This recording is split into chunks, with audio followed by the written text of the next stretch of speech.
Olá a todos, sejam bem-vindos à Zona Radioativa e hoje mais uma vez nós temos um episódio especial sobre lugares assombrados e dessa vez o lugar que a gente vai visitar é a famosa, ou talvez nem tanto famosa, mas a Hospedaria dos Imigrantes, que fica aqui no litoral de São Paulo, na cidade de Santos, que por sinal é onde eu moro, e esse casarão atualmente está assim em ruínas, um lugar que, enfim, há muito tempo atrás servia como digamos, a porta de entrada, para tudo que é imigrante que vinha aqui ao Brasil. E também foi lá que aconteceram um dos maiores desastres, não só da minha cidade, mas de todo o litoral brasileiro, pelo menos naquela época, Foi uma coisa assim chocante, sabe, que saiu tudo quanto é jornal e, enfim. Isso hoje em dia é um pouco também mal divulgado, sabe? Até porque existem planos para ser construída uma universidade no lugar onde ficava esse prédio. Mas por mais que isso seja assim encoberto, quem mora aqui na minha cidade sabe o que aconteceu por lá e, enfim, isso foi documentado na época. Tem, digamos, em arquivos de jornais que já saíam no Brasil naqueles tempos, tem matérias sobre incêndio e, enfim, vamos aos fatos nesse momento. A Hospedaria dos Imigrantes ela foi construída em 1912, tá? Na época, como eu disse, ela servia como uma porta de entrada, para todo mundo que vinha aqui no Brasil. E geralmente os imigrantes ficavam nesse casarão até terem assim a papelada checada, até verem a procedência de cada um, de onde eles vinham, para onde que pretendiam ir, enfim. E a partir desse ponto eles eram encaminhados, para alguma cidade onde eventualmente poderiam recomeçar a vida, Mas antes disso, praticamente todos passavam um período por lá, E às vezes a hospedaria recebia assim 100 imigrantes, até mais, até porque o casarão era enorme e o fluxo de imigrantes me permitia isso, naquela época. E praticamente todo o pessoal que veio de Portugal, da Espanha, da Itália, boa parte dos imigrantes que, enfim, ajudaram a construir a história do Brasil, chegaram a passar algum tempo naquele lugar. Mas, enfim, o mundo naquela época teve o surto, da gripe espanhola, já isso em 1918, E a hospedaria nesses tempos acabou se tornando quase que uma zona de quarentena, Então o casarão acabou sendo fechado, assim, era sempre fechado com chaves, com cadeado, E nenhum imigrante podia sair de lá até que fosse comprovado, que eles tinham assim, nenhuma doença, nenhum mal. E as coisas funcionaram assim até 1919, Porque era o padrão mesmo na época, Mas nesse mesmo ano, perto do Natal, acabou acontecendo esse incidente que eu estou dizendo, que é um incêndio, enfim.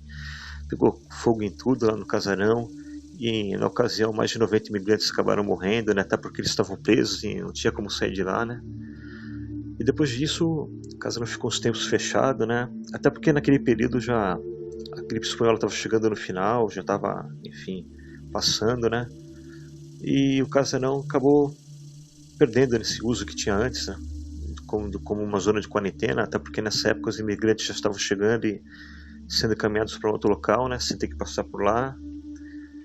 E daí para frente, o casarão foi abandonado e aí depois de alguns anos ele virou um armazém para café, depois para bananas, enfim, gêneros alimentícios, E nessa época tinha muita gente, que frequentava esse lugar, mas já desses tempos, já era assim uma coisa constante, As pessoas que estavam lá sentindo alguma coisa estranha, sabe, tipo ouvir vozes, gente gritando, enfim, a coisa era tão pesada, que por muito tempo nenhum tipo de comércio, sabe, deu muito certo naquele lugar. E isso continua assim até bem recente, Até, enfim, como eu disse, nessa universidade negociar lá com a prefeitura e eles têm planos, para fazer um campus nesse lugar.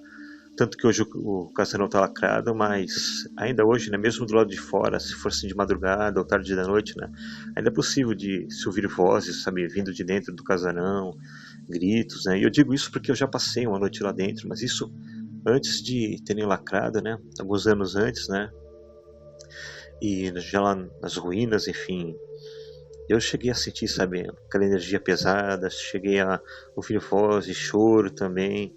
E eu tenho alguns EVPs que eu gravei também por lá, que eu pretendo compartilhar, mais pra frente com vocês.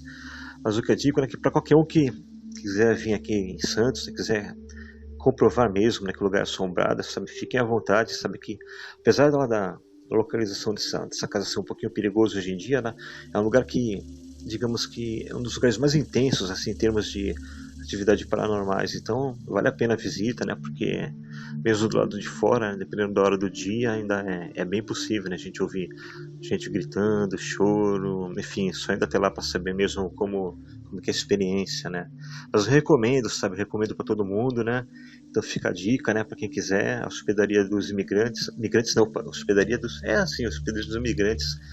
Ela fica na Rua Silva Jardim, que é tipo um lugar assim bem barra pesada, né? É meio que uma zona de prostíbulo hoje em dia, quer dizer, não só de hoje em dia, mas há muitos anos, mas vale a pena a visita, sabe? Até porque você sente, né? Você chega ali, fica ali parado um tempinho na frente do casarão, aí você começa a ouvir coisas ali, parece sussurros, gente falando alto, criança chorando, e é uma coisa bem assim, sem explicação, né? Mas enfim, por hoje é isso, né? Queria dar essa dica. Então espero que vocês tenham gostado, que se algum dia vierem até aqui na minha cidade, que façam essa visita, né? Porque vale a pena. Então é isso. Então até a próxima e até mais.